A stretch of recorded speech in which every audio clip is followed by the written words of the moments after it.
तो चलिए आज हम बात करेंगे अलाइनमेंट की।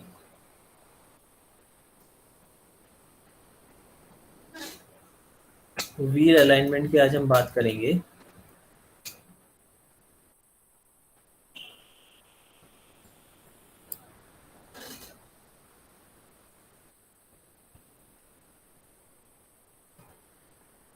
देखिए पिछली क्लास में हमने व्हील बैलेंसिंग के बारे में समझा था। तो व्हील बैलेंसिंग की अगर मैं बात करूं तो ये स्टैटिकली और डायनेमिकली बैलेंस्ड होना चाहिए, है ना। यानी कि अगर देखिए ये जो व्हील है मेरा, ना तो अप एंड डाउन कुछ ऐसे होना चाहिए, है ना, और ना कि ऐसे वाइब्रेट करना चाहिए। अगर मैं ये व्हील ले लूँ तो ये कुछ इस डायरेक्शन में भी वाइब्रेट नहीं होना चाहिए, है ना। अप एंड डाउन नहीं होना चाहिए, लेफ्ट टू राइट नहीं होना चाहिए। ठीक है, ये बैलेंस्ड होना चाहिए। तो ये बात हमने करी थी व्हील्स की। ठीक, आज हम बात करेंगे व्हील अलाइनमेंट्स की। ठीक, अब व्हील अलाइनमेंट की अगर मैं बात करूं तो ये एक्सल से कितने एंगल पर होना चाहिए, है ना। पॉजिटिव होना चाहिए एक्सेल से, नेगेटिव होना चाहिए। अभी फिलहाल समझने के लिए यही समझते हैं हम, एक्सेल से ही एंगल हम समझते हैं। फिर धीरे धीरे हम इसमें आगे बढ़ेंगे, क्या क्या चीज़ें होती हैं इसमें, है ना। तो ये एक्सेल से जो अटैच है, ये कितने एंगल पर अटैच रहना चाहिए। तो वो सब एंगल्स किसके अंतर्गत आएंगे, व्हील अलाइनमेंट के अंदर। हमने जो पिछली क्लासेस में पढ़ा है वो व्हील बैलेंसिंग की बात करी थी, है ना। इसकी लहक को निकाल रहे थे। ठीक, सिंपली हम अब हम बात किसकी कर रहे हैं, ये कितने एंगल पर फिट रहना चाहिए एक्सिस से, है ना, ड्राइव एक्सिस से। तो the system that connect a vehicle to its wheel, it is not an adjustment of the tyre और व्हील देमसेल्फ, है ना। व्हील अलाइनमेंट में ये कह रहा है ये खुद टायर या फिर व्हील का एडजस्टमेंट नहीं है। ठीक, व्हील अलाइनमेंट में the key of the proper alignment is adjusting the angles of the tyre. ठीक, क्या कह रहा है, ये एंगल किस एंगल पर टायर को रखना है, ये उसके बारे में बात करेगा। किसके अंतर्गत, व्हील अलाइनमेंट के अंतर्गत। ठीक है, ये वो which affects how they make contact with the road. ठीक है, इससे ये पता चलेगा ये रोड से किस तरीके से कांटेक्ट कर रहा है ना। अब देखिए, अगर हम व्हील अलाइनमेंट नहीं करें तो क्या हो सकता है, हाउ डू आई नो, है ना। If I need a tyre alignment, अगर मैं ये कहूँ कि हम व्हील अलाइनमेंट नहीं करेंगे तो क्या कंडीशंस होगी, है। या मैं ये कहूँ कि व्हील अलाइनमेंट अगर प्रॉपर नहीं है या मिस अलाइन हो गया है तो क्या क्या प्रॉब्लम्स आएंगी, है ना। पहली क्या है, uneven tyre wear. Uneven tyre wear, tyre क्या होगा, अनइवन वियर आउट होने लगेगा। कैसे, देखिए ये मेरा टायर है, यूनिफॉर्मली वियर आउट होना चाहिए, बट क्या होगा, यहाँ से ज़्यादा घिस गया, है ना। या साइड पोर्शन यहाँ से ज़्यादा वियर आउट हो रहा है, या फिर सेंटर से वियर आउट हो रहा है। ठीक, तो वो क्या प्रॉब्लम हो सकती है, अलाइनमेंट की।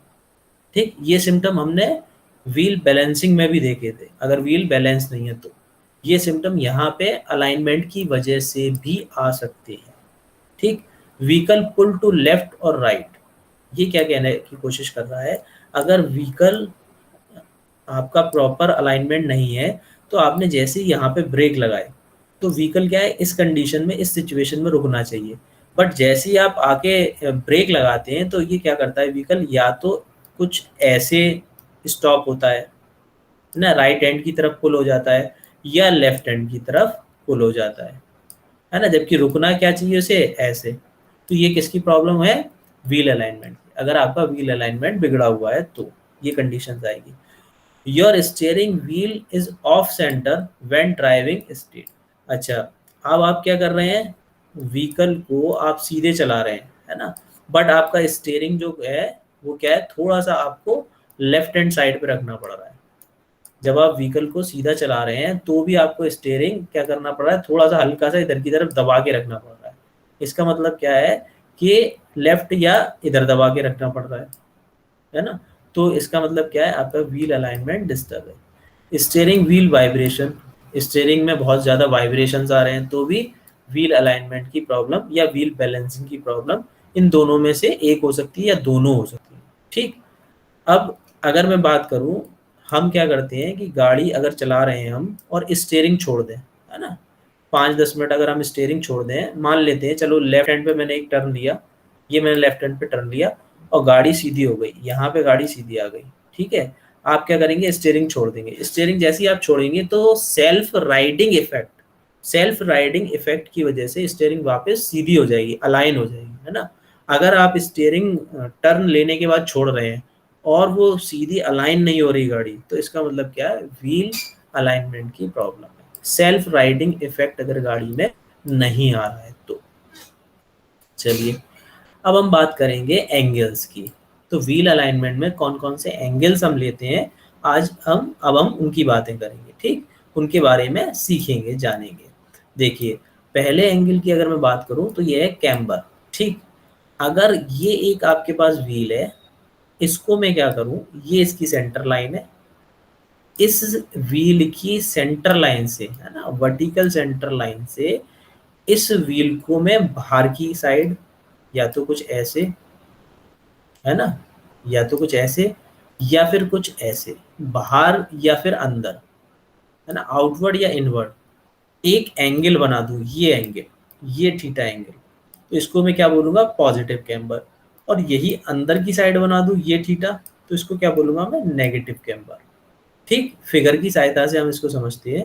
देखिए, ये जो येलो पार्ट है, ये जो आपको येलो पोर्शन दिख रहा है, तो ये वर्टिकल लाइन है, यहाँ क्या होगा, जीरो कैम्बर। अगर मैं इसे बाहर येलो की तरफ झुका दूं, है ना, इस व्हील को इस एक्सिस के अबाउट बाहर की तरफ निकाल रहा हूँ, ध्यान से समझिए, ये क्या हो गया, पॉजिटिव कैम्बर। ठीक, अगर मैं इसी को इस जीरो से, इस सेंटर लाइन से अंदर की तरफ झुका दूं, इस ग्रीन पोर्शन में झुका दूं, यहाँ कहीं, है ना, तो ये क्या हो जाएगा, नेगेटिव कैम्बर। ठीक, ये वर्टिकल लाइन कहला रही है ना, ये बॉल जॉइंट सेंटर है, ये वाले, है ना, ये आपका अपर बॉयल जॉइंट है, ये लोअर बॉयल जॉइंट है, इनके बारे में समझेंगे। ये पॉइंट टू लोड है ना, ये जो रोड से कनेक्ट है यहाँ पे व्हील, ये वो वाला जॉइंट है ना। ये देखिए कैम्बर दिखा रहा है ना। अब इस एक्सिस के इधर नेगेटिव दिखा रहा है, इसको स्टीयरिंग एक्सिस इंक्लिनेशन भी कहते हैं ना। यहाँ पे अगर आप देखेंगे तो ये स्टीयरिंग एक्सिस इंक्लिनेशन है।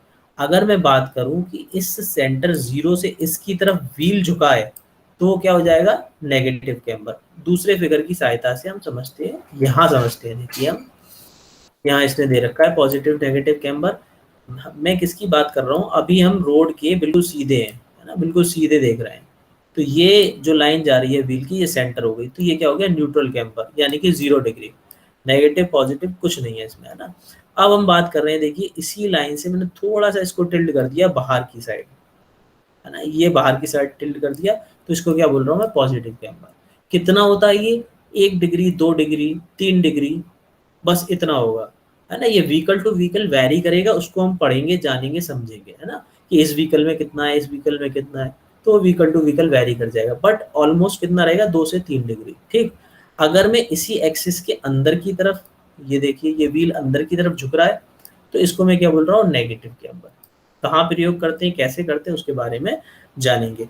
देखिए, इस नेगेटिव कैम्बर की अगर मैं बात करूं, तो आप देख रहे हैं ये व्हील अंदर की साइड है ना, ये डिस्टेंस ए कम है इस डिस्टेंस बी से, तो इसको क्या बोल रहा हूँ, नेगेटिव कैम्बर।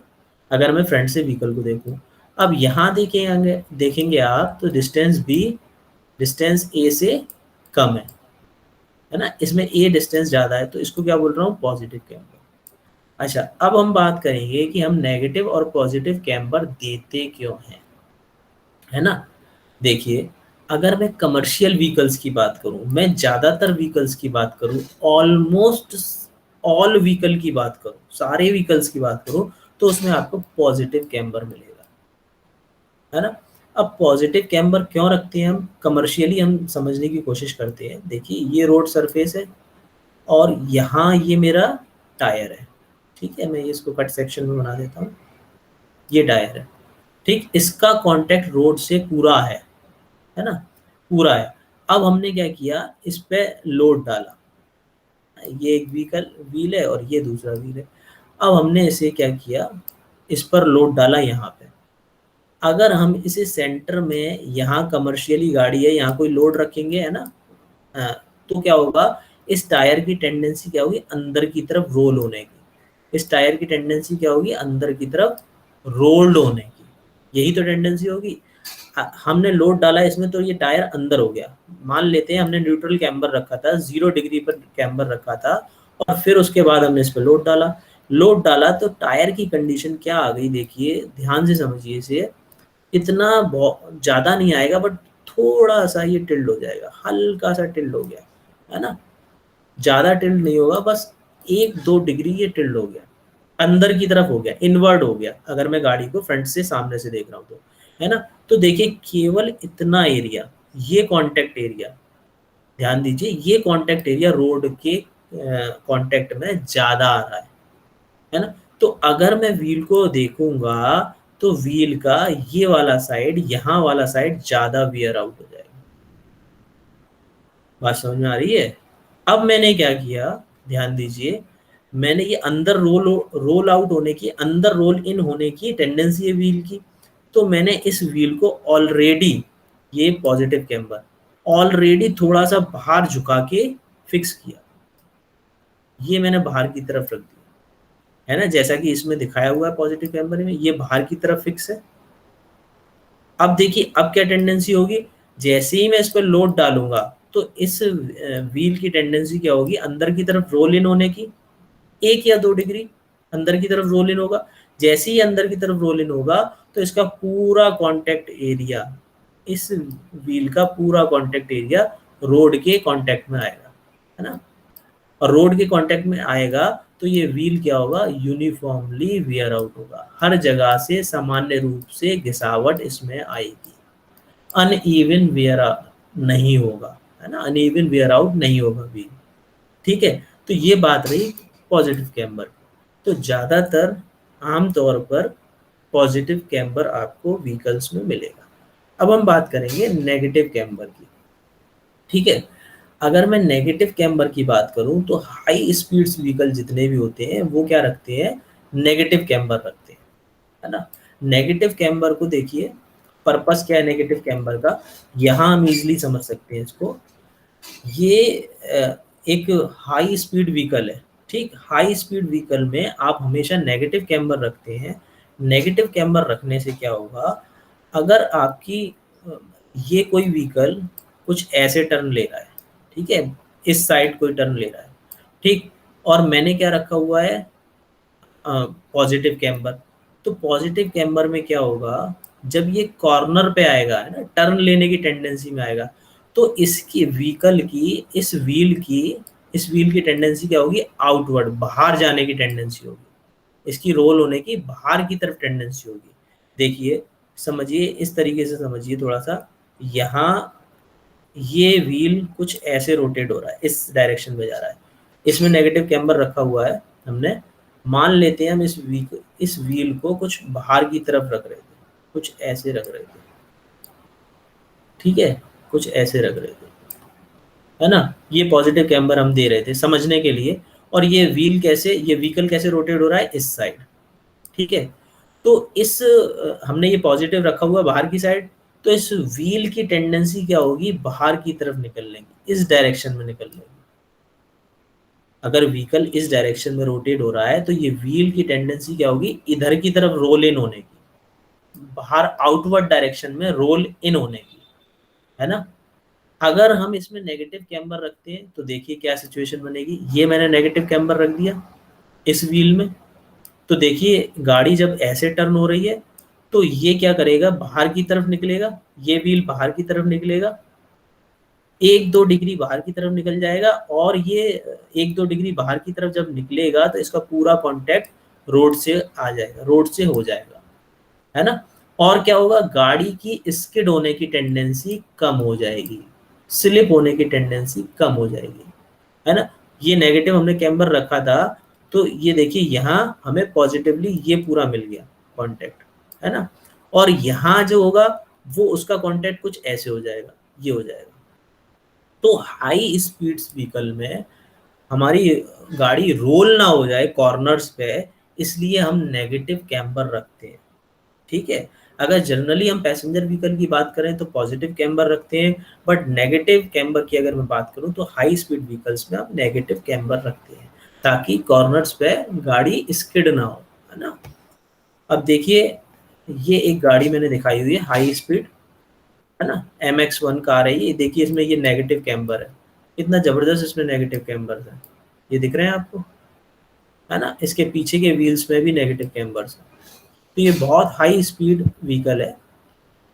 ये पॉजिटिव कैम्बर का पर्पस बता रहा है ना, स्टेबिलिटी रहे, मोर स्टेबल रहे, इसलिए हम पॉजिटिव रखते हैं, जैसे कि अभी हमने बात करी, है ना। स्टीयरिंग में एफर्ट भी कम लगाना पड़ता है।